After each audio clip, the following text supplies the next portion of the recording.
alive but spiritually dead.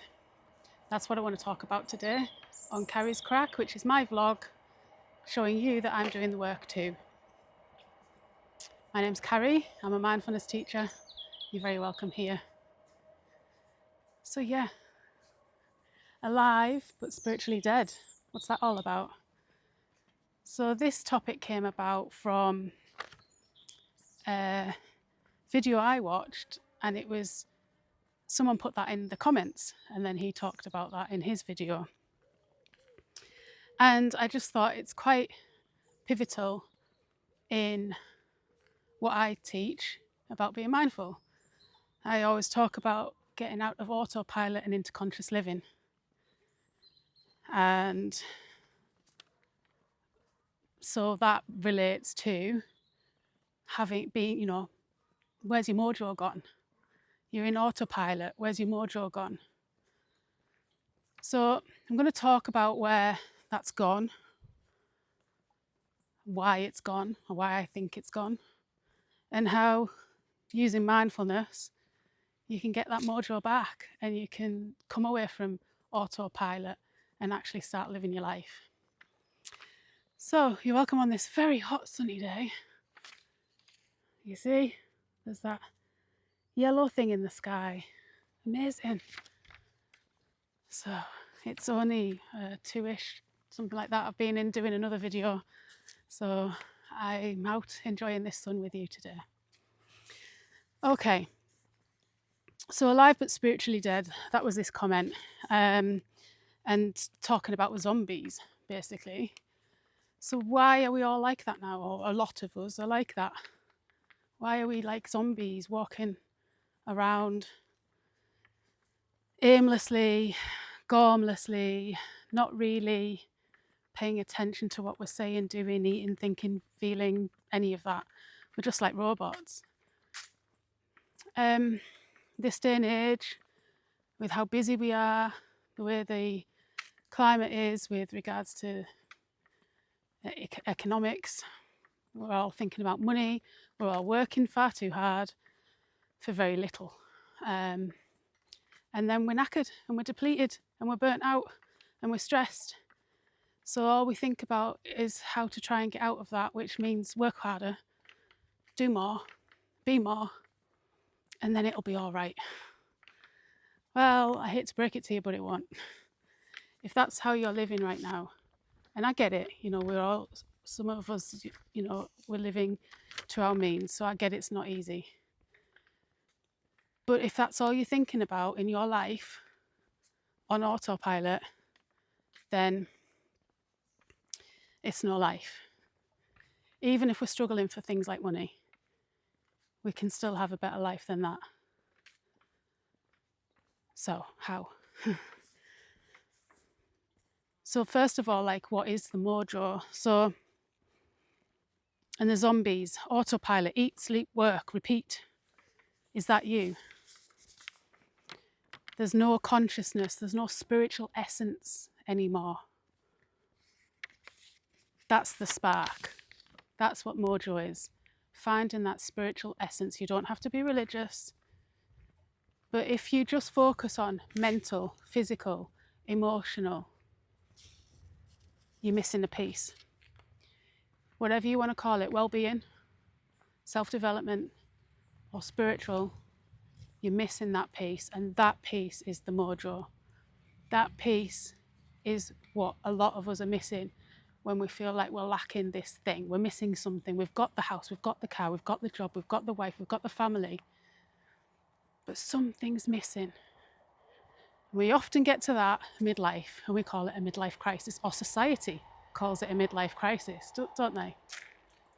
Well, I'm here to say that's not true. I'm here to say if you're feeling that way, you're not having a midlife crisis, you're not having a breakdown. You're waking up.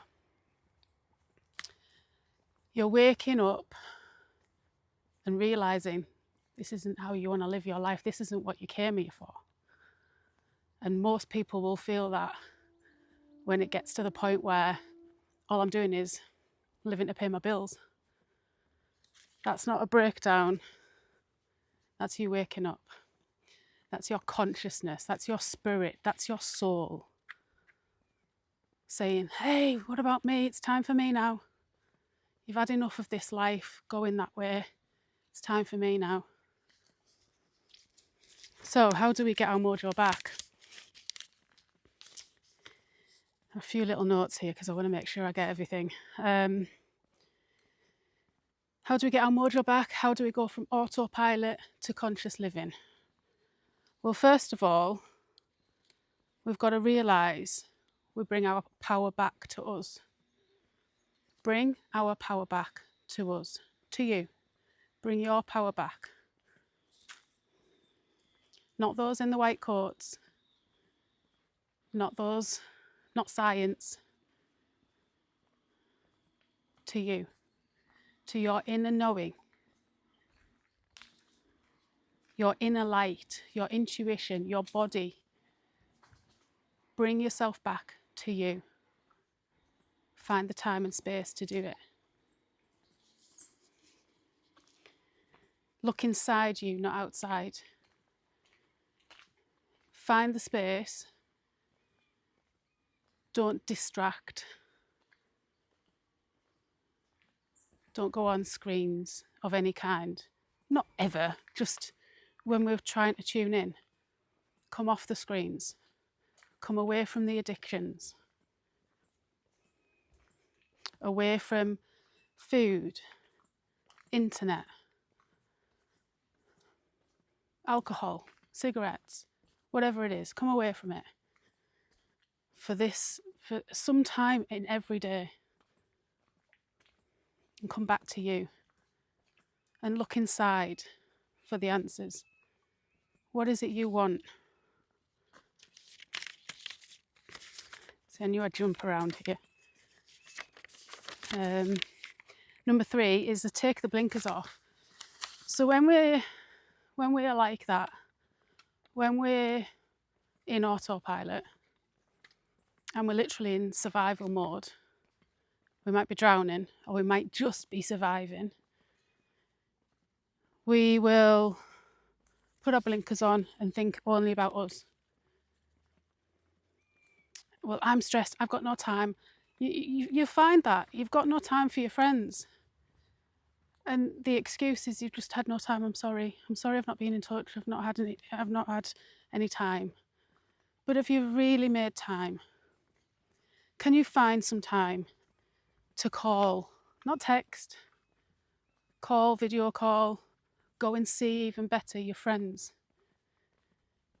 Too many of us now are using that as an excuse. And it's time to just carve out the time and make time. Doesn't have to be every day, doesn't have to be every week, doesn't have to be every month, but something to make sure that you're connecting with those that you love. And when you take the blinkers off, you start to open up to this world. So if you're in a low mood, I'm not talking about full-on depression here, talking from my own experience. When you're in a low mood, those blinkers come on because it's painful. You're in hurt, you're in exhaustion, you're burnt out, you can't function, you can't do anything. You're just literally surviving. But when you start to feel better, when you start coming out of that black hole and you open your eyes, start to take the blinkers off a little bit and just see there's another world out there that you've closed off to because it's a self-preservation. You close off, you shut down, you can't cope with any of that, you're literally trying to just do you. It's not a criticism, that's what we do, it's a safety mechanism. But when we start to heal, we can start to take those blinkers off and we start to look around again and we start to notice those people again. And we can start to think, oh, there's those people in my world. They haven't left me. And you can start to think of those people again. You start to make a little bit more headspace for those people and be around them. And ask them if they need any help. Take some emphasis off you. Not completely, not saying to ignore everything that you need and want. I've just said to tune into you, but this is alongside.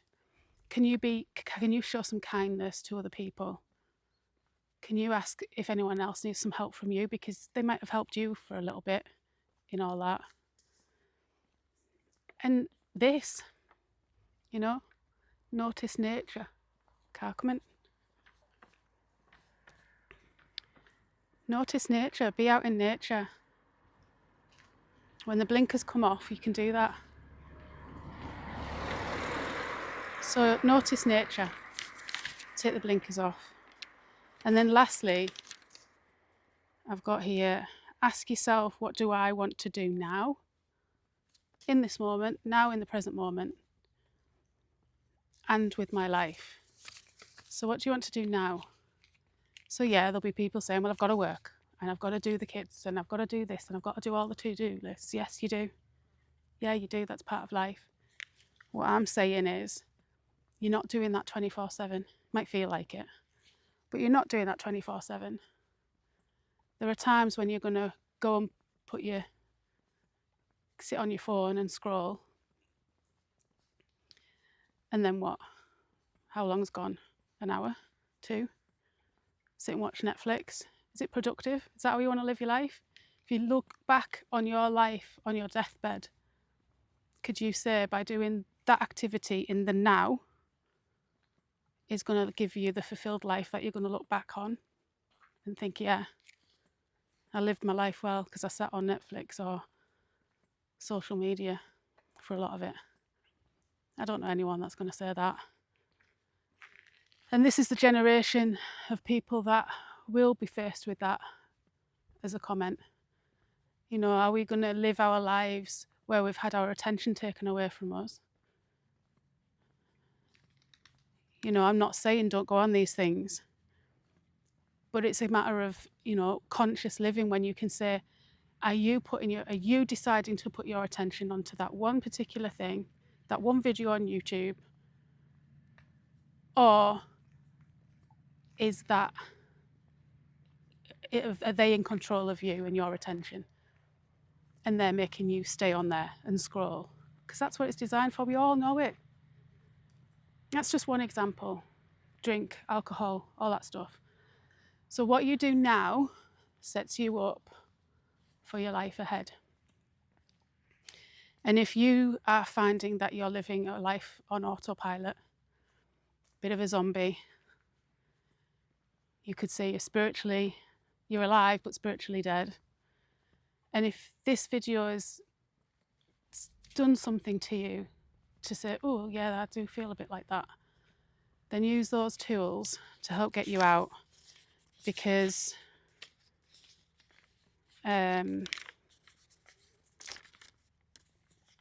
that's a fulfilled life.